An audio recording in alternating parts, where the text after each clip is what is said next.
កិច្ចប្រជុំប្រចាំខែរបស់ក្រុមហ៊ុនស្រាប់តែអ្នកហាត់ការថ្មីម្នាក់បានបញ្ចាំងស្លាយបង្ហាញពីកំណត់ត្រាការងាររបស់ខ្ញុំ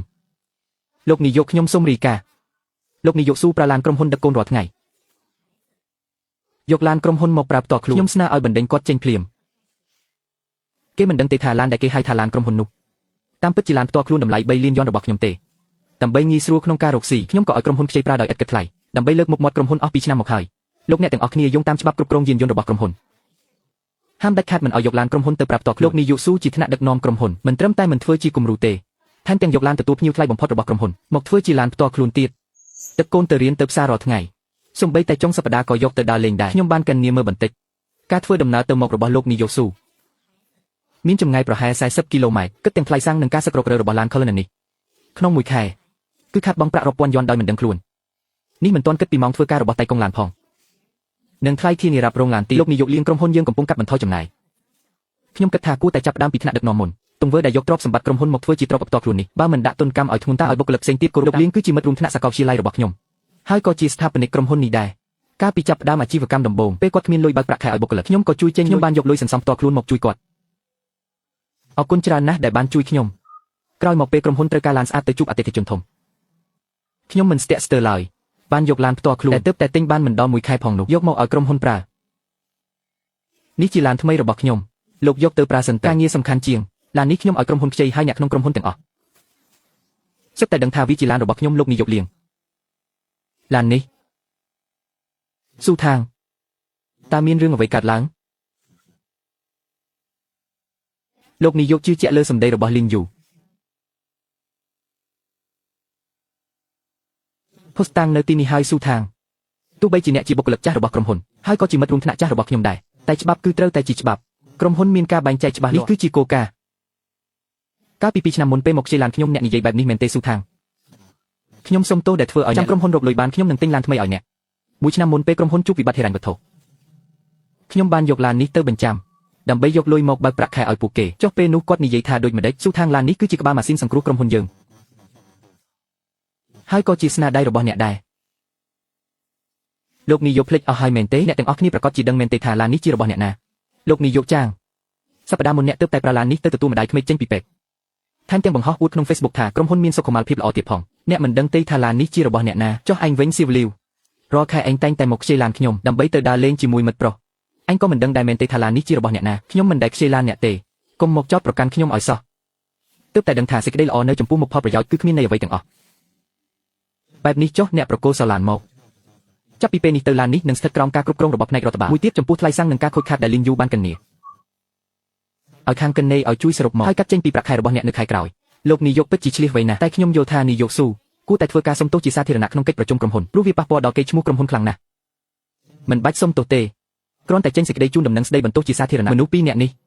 ះម្នាក់ចង់ជន់ក្បាលខ្ញុំដើម្បីឡើងតំណែងម្នាក់ទៀតចង់ឆ្លៀតឱកាសដណ្ដើមយកសិទ្ធិប្រើប្រាស់ឡានទំនើបនេះដើម្បីប្រែក្លាយវាឲ្យទៅជាទ្រព្យសម្បត្តិក្រុមហ៊ុនទាំងស្រុងរយៈពេល2ឆ្នាំពួកគេបែរជាធ្វើខ្ញុំខុសដែលគិតថាឡាននេះជារបស់ខ្ញុំនេះសឡានទោះជាត្រូវគេរិះគន់ក៏ខ្ញុំលោកនាយកលៀងសង្ឃឹមថាឡាននេះនឹងនាំសំណាងល្អដល់ក្រុមហ៊ុនលោកស៊ូតើបើលោកយល់បែបនេះគឺល្អហើយខ្ញុំក៏ធ្វើដើម្បីក្រុមហ៊ុនដែរលោកនាយកស៊ូបើព្រមប្រគល់ឲ្យតាំងពីដើមមកគឺល្អហើយចាំបាច់តតែគេប្តឹងទៅព្រមប្រគល់ឲ្យខ្ញុំនឹងឲ្យអ្នកទាំងអស់គ្នាបានដឹងអ្វីដែលអ្នកដណ្ដើមបានមិនមែនជាជោគជ័យទេតែវាជាគ្រាប់បែកដែលអាចបំផ្លាញក្រុមហ៊ុននេះឲ្យខ្ទេចខ្ទីមិននឹកស្មានថាលោកនាយកស៊ូមើលទៅថ្លៃថ្នូរតែតាមពិតចូលចិត្តកេងចំណេញបន្តិចបន្តួចសោះឡានតម្លៃរាប់លានបែបនេះជិះទៅទទួលកូនរាល់ថ្ងៃមិនខ្លាចមានរឿងទេអូយកែវភ្នែកលោកនាយកស៊ូមិញនេះគួរឲ្យខ្លាចណាស់មានអីត្រូវខ្លាចខ្ញុំឃើញគាត់ចាប់ទុកក្រុមហ៊ុនដោយឡាននោះសូម្បីតែលោកនាយកលៀងក៏មិនហ៊ានជិះបែបនេះដែរសំមុខហើយដែលត្រូវគេដោះស្រាយលើកនេះលីងយូធ្វើបានល្អណាស់លោកនាយកស៊ូខាងកិនណេឲ្យគិតលេខរួចហើយចង់បានម៉ូតូ G តែគ្មានលុយគ្រប់គ្រាន់មែនទេតែ$30តែប៉ុណ្ណោះក្នុងមួយខែសូមស្វាគមន៍មកកាន់ Chaimet Moto ទំនាក់ទំនងទូរស័ព្ទលេខ015 580 541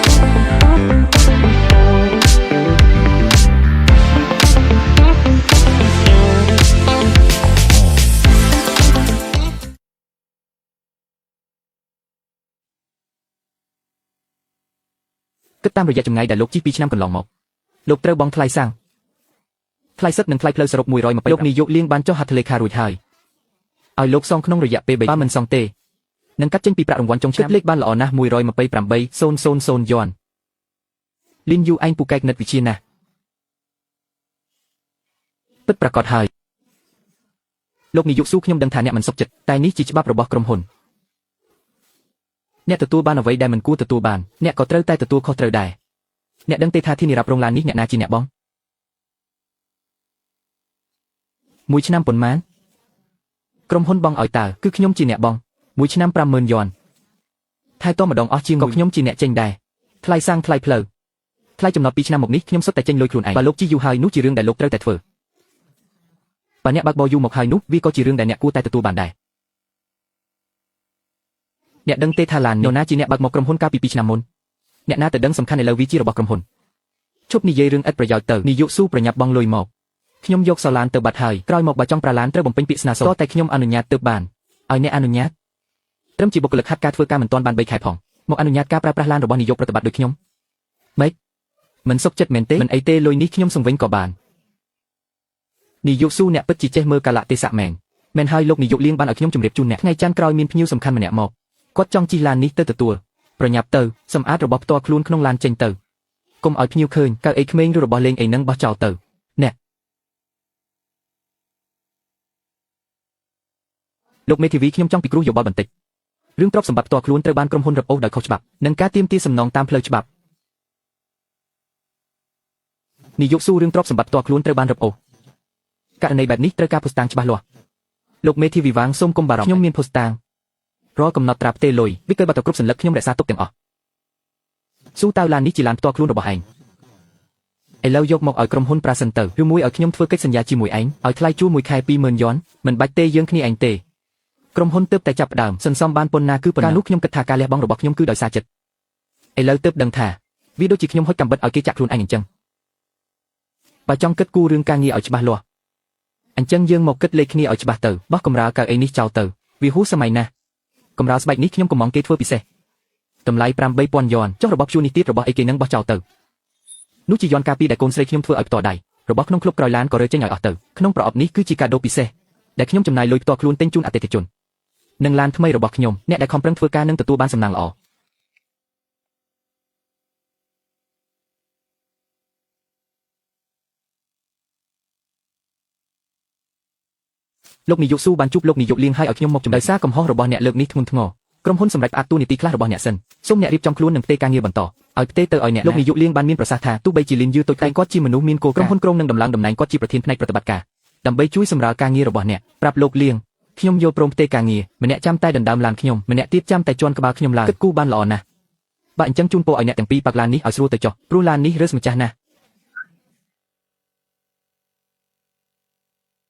បងស៊ូមិនធ្វើទេមែនទេបើខ្ញុំរើកន្លែងអង្គុយមកទីនេះមិនអីទេហើយនេះលោកនាយកលៀងបានឲ្យខ្ញុំតាក់ទងមកអ្នកដើម្បីផ្ទេរទិន្នន័យជាពិសេសខាងលោកចៅហ្វាយសាថ្ងៃច័ន្ទក្រោយគាត់នឹងមកខ្ញុំត្រូវសិក្សាទុកជាមុនលោកចៅគឺជាអតិថិជនធំជាងគេរបស់ក្រុមហ៊ុនគាត់ចូលចិត្តភាពអធិកអធមតែគាត់ចូលចិត្តអ្នកដែលមានសមត្ថភាពពិតប្រាកដឡានបង្ហាញពីម្ចាស់ពិតជាអស្ចារ្យខ្ញុំទុកចិត្តក្នុងការសហការជាមួយបងនេះក៏ជាអ្វីដែលខ្ញុំធ្លាប់ប្រើឡាន Cullinan ដណ្ដើមយកមកពីដៃគូប្រកួតប្រជែងកាលពី2ឆ្នាំមុនខ្ញុំកំពុងនិយាយជាមួយបងណាឯកសារទាំងអស់នៅក្នុងថតរួមអូនមើលខ្លួនឯងទៅក្នុងឯកសារខ្លះមិនមានព័ត៌មានលម្អិតទេ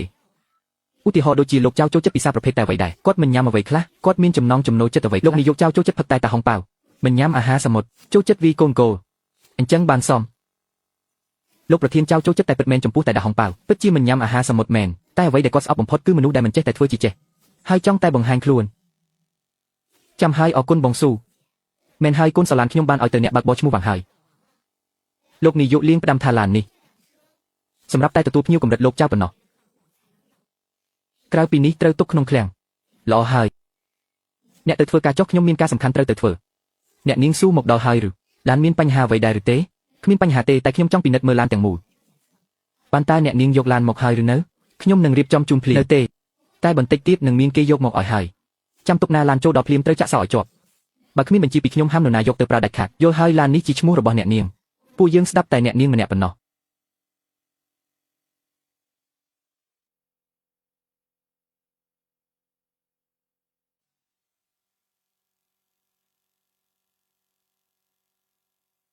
អូអ្នកនាងស៊ូជីតាក់ស៊ីមកវិញសុំទោសផងណាលោកនាយកលៀងត្រូវទៅជួបដៃគូជួយយើងខ្ជិលឡានអ្នកនាងប្រាសិនថ្ងៃក្តៅអីចឹងកុំធ្វើការហត់ពេកអីឆាប់ត្រឡប់ទៅផ្ទះមើលថៃកូនទៅថ្លៃតាក់ស៊ីរបស់ស៊ូតាំងយកទៅបើកនៅផ្នែកកណេឲ្យទៅខ្ញុំនឹងប្រាប់ខាងកណេឲ្យលោកនាយកលៀងយើងត្រូវទៅហើយភ្ញៀវកំពុងរងចាំយើងហើយល្អបើកលុយវិញយកឡានខ្ញុំប្រាសាំងខ្ញុំទៅជួបភ្ញៀវហើយនៅមកចំអកឲ្យខ្ញុំជិះតាក់ស៊ីទៀតពិតជាមិនធម្មតាមែនពូកែបឺតឈាមគេដោយគ្មានខ្មាស់អៀនសោះសួស្ដីខ្ញុំចង់រីការបាត់បង់កាត់សាំងមួយបង្កកវាភ្លាមមកកុំបង្អង់ឲ្យសោះរីករាយជាមួយវាចុះព្រោះនេះជាលើកចុងក្រោយហើយតែអ្នកបានជិះឡាននេះទៅជួបភ្ញៀវចាក់សោឡានពេលនេះទើបវាថោកបើចង់ចាក់សោត្រូវចាក់នៅពេលដែលពួកគេមិនអាចបំភ្លេចបានពេញមួយជីវិតចង់បានម៉ូតូជិះតែគ្មានលុយគ្រប់គ្រាន់មែនទេតែ$30តែប៉ុណ្ណោះក្នុងមួយខែសូមស្វាគមន៍មកកាន់ Chaimed Moto ទំនាក់ទំនងទូរស័ព្ទលេខ015 580 541